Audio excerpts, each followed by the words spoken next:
మిథున రాశి వాళ్లకు ఈ వారం అనుకూలంగా ఉంటుంది. గత వారం ఎదుర్కొన్నటువంటి వివిధ రూపాల్లో సమస్యల నుండి బయటపడి ఉపశమనాన్ని పొందగలుగుతారు.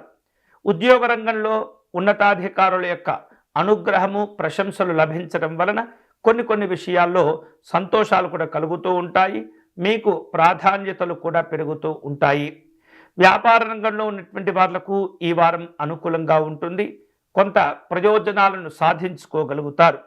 ఆర్థికపరమైనటువంటి అంశాల్లో పెద్దగా సమస్యలు ఉండనప్పటికీ కూడా మీరు కష్టపడి సంపాదించేటువంటి ధనాన్ని జాగ్రత్తగా ఉపయోగించుకునేటటువంటి ప్రయత్నం చేస్తుండాలి.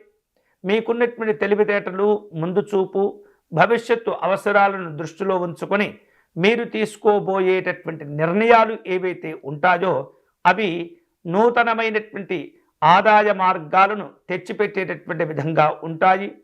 దూర ప్రాంతాలకు ప్రయాణాలు చేయవలసిన అవసరాలు కూడా ఏర్పడుతుంటాయి. వివిధ రూపాల్లో ఏవైతే ఆగిపోయినటువంటి పనులు ఉంటుంటాయో ఆ ఆగిపోయినటువంటి పనులను తిరిగి మీరు ప్రారంభించుకునేటటువంటి అవకాశాలు కనిపిస్తున్నాయి. విలువైనటువంటి వస్తువులు, ఆభరణాలు కొనుగోలు చేస్తూ ఉంటారు. శుభ కార్యక్రమాలకు ఈ వారం అనుకూలంగా ఉంటుంది.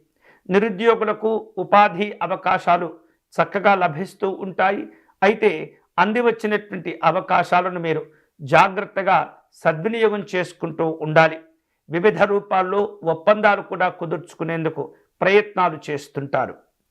ఈ వారం అన్ని రకాలుగా శుభ ఫలితాలను పొందేందుకై మిథున రాశి వారు శ్రీపాద శ్రీవల్లభ స్వామి వారిని ఆరాధించటం లేదా గురుస్తోత్రము, గురుచరిత్ర వంటి పారాయణాలు చేసుకోవటం ద్వారా మీకు భవిష్యత్తు ఆనందదాయకంగా ఉంటుంది.